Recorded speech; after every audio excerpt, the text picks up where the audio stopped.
ನಮಸ್ಕಾರ ಎಲ್ಲ ವೀಕ್ಷಕರಿಗೆ ಮಾರ್ಚ್ 3ನೇ ತಾರೀಕಿನಲ್ಲಿ ಸಂಭವ ಆಗುವಂತಹ ಕೇತುಗ್ರಸ್ತ ಚಂದ್ರಗ್ರಹಣದ ವಿಚಾರವನ್ನು ತಿಳಿಸಿ ಆ ಗ್ರಹಣದ ಪರಿಣಾಮವಾಗಿ ದ್ವಾದಶ ರಾಶಿಯವರಿಗೆ ಯಾವ ರೀತಿಯಾಗಿರುವಂತಹ ಶುಭಾಶುಭ ಫಲಗಳು ಈ ಗ್ರಹಣದ ಒಂದು ನಿಮಿತ್ತವಾಗಿ ಪ್ರಾಪ್ತವಾಗಲಿದೆ. ಅದರ ಜೊತೆಗೆ ಮಾರ್ಚ್ ತಿಂಗಳಿನಲ್ಲಿ ಗ್ರಹಗಳ ಸಂಚಾರ ಅನ್ನೋ ಥರದ್ದು ಯಾವ ರೀತಿ ಇದೆ, ಅದರಿಂದ ಯಾವ ಶುಭಾಶುಭ ಫಲಗಳು ಅನ್ನುವಂಥದ್ದು ಪ್ರಾಪ್ತವಾಗಲಿದೆ ಅಂತ ತಿಳಿಸ್ಕೊಡ್ತಾ ನಾವು ಈ ಒಂದು ಪ್ರಯತ್ನವನ್ನು ಮಾಡ್ತಾ ಇರುವಂಥದ್ದು. ನೋಡಿ, ಮಾರ್ಚ್ 3ನೇ ತಾರೀಕಿನಲ್ಲಿ ಮಧ್ಯಾಹ್ನದಿಂದ ಪ್ರಾರಂಭವಾಗಿ ಸಾಯಂಕಾಲ 6:45ವರೆಗೆ ಗ್ರಹಣ ಇರುತ್ತೆ. ಆದರೆ ನಮ್ಮ ಭಾರತ ದೇಶಕ್ಕೆ ಆ ಗ್ರಹಣ ಕಾಣಿಸುವಂಥದ್ದು ತುಂಬ ಕಡಿಮೆ. ಮಧ್ಯಕಾಲದಿಂದ ಕೆಲವೊಂದು ಪ್ರಾಂತ್ಯಗಳಲ್ಲಿ ಗ್ರಹಣ ಕಂಡರೂ ಕೂಡ ಸಿಂಹರಾಶಿಯಲ್ಲಿ ಕೇತುಗ್ರಸ್ತ ಚಂದ್ರಗ್ರಹಣ, ಗ್ರಸ್ತೋದಯ ಚಂದ್ರಗ್ರಹಣ ಅಂತ ಕೂಡ ಇದನ್ನು ಕರೀತಾರೆ. ಅಂದರೆ ಗ್ರಹಣ ಹಿಡಿದ ನಂತರವೇ ನಮಗೆ ಚಂದ್ರೋದಯ ಆಗುವಂಥದ್ದು ಇಲ್ಲಿ ಕಾಣಿಸುತ್ತೆ. ಹಾಗಾಗಿ ಚಂದ್ರೋದಯ ಕಾಲದಿಂದ ಗ್ರಹಣ ಮೋಕ್ಷದ ಕಾಲದವರೆಗೆ ನಮಗೆ ಆ ಚಂದ್ರನ ಒಂದು ಬಿಂಬ ಕಾಣಲ್ಲ. ಬರೀ ಕಡೆಯದಾಗಿ ಗ್ರಹಣ ಮೋಕ್ಷ ಮಾತ್ರ ನಮ್ಮ ಕರ್ನಾಟಕಕ್ಕೆ ಕಾಣಸಿಗತ್ತೆ. ಸರಿಸುಮಾರು ಒಂದು 16ರಿಂದ 19 ನಿಮಿಷ ಆವರೇಜ್ ಆಗಿ ನಮ್ಮ ಕರ್ನಾಟಕದಲ್ಲಿ ಈ ಗ್ರಹಣದ ಗೋಚಾರ ಅನ್ನುವಂಥದ್ದು ಕಾಣಸಿಗತ್ತೆ.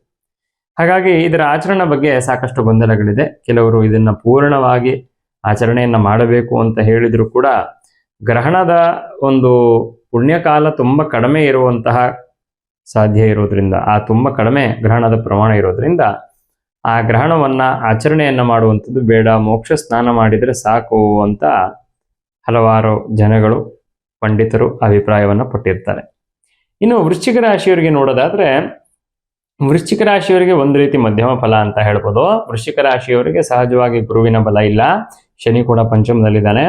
ಅದರ ಜೊತೆಗೆ ಈ ಎರಡೂ ಗ್ರಹಗಳು ಕೂಡ ಅನುಗ್ರಹ ಇಲ್ಲ ಅಂತಂದ್ರೆ ಬಹುತೇಕ ಅವ್ರಿಗೆ ಇನ್ನೇನು ಚೆನ್ನಾಗಿ ನಡೀತಿರಲ್ಲ. ಈಗ ಅದೇನು ಚೆನ್ನಾಗಿ ನಡೀತಿಲ್ಲ ಅಂತಂದ್ರೂ ಕೂಡ 10ನೇ ಸ್ಥಾನದಲ್ಲಿ ಗ್ರಹಣ ಉಂಟಾಗ್ತಿರೋದಂತೂ ಕರ್ಮಸ್ಥಾನ ಅಂತ ಕರಿತೀವಿ. ಹಾಗಾಗಿ ಕೆಲಸದ ವಿಚಾರದಲ್ಲಿ ಸ್ವಲ್ಪ ತುಂಬಾ ಆತಂಕಗಳು ಉಂಟಾಗುವಂಥದ್ದು.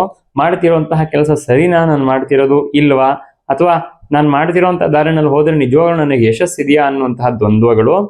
ಅದರ ಜೊತೆಗೆ ಅವರು ಏನು ವೃತ್ತಿಯನ್ನ ಮಾಡ್ತಿರ್ತಾರೆ ಅದಕ್ಕೆ ಹಿಂದೆ ಮತ್ತೆ ಮುಂದೆ ಇರತಕ್ಕಂಥವ್ರು, ಮೇಲೆ ಕೆಳಗಡೆ ಇರತಕ್ಕಂಥವ್ರು, ಅವರೆಲ್ಲರೂ ಕೂಡ ಇವ್ರನ್ನ ಸ್ವಲ್ಪ ಟಾರ್ಗೆಟ್ ಮಾಡುವಂಥ ರೀತಿ, ಅದರಲ್ಲಿ ವಿಶೇಷವಾಗಿ ಕೆಲಸ ಮಾಡ್ತಿರ್ತಕ್ಕಂಥವ್ರಿಗೆ ಸ್ವಲ್ಪ ವೃಶ್ಚಿಕ ರಾಶಿಯವರಾದ್ರೆ ಕೆಲಸದ ವಿಚಾರದಲ್ಲಿ ಸ್ವಲ್ಪ ಟಾರ್ಗೆಟ್ ಆಗುವಂತಹ ಸಾಧ್ಯತೆ. ನೀವು ಎಷ್ಟೇ ಕೆಲಸವನ್ನು ಮಾಡಿದ್ರು ಕೂಡ ಅದಕ್ಕೆ ಬೇಕಾಗಿರುವಂತಹ ಸೂಕ್ತವಾಗಿರುವಂತಹ ರೆಕಗ್ನಿಷನ್, ಗುರುತಿಸುವಂಥದ್ದು ನಿಮ್ಮನ್ನ ಸ್ವಲ್ಪ ಕಡಿಮೆ ಆಗ್ತದೆ. ಹಾಗಾಗಿ ಅದರಿಂದ ಮಾನಸಿಕವಾಗಿ ಸ್ವಲ್ಪ ಬೇಜಾರು ಉಂಟಾಗುವಂತಹ ಒಂದು ಸಾಧ್ಯತೆಗಳು ಕೂಡ ವೃಶ್ಚಿಕ ರಾಶಿಯವರಿಗೆ ಇದೆ.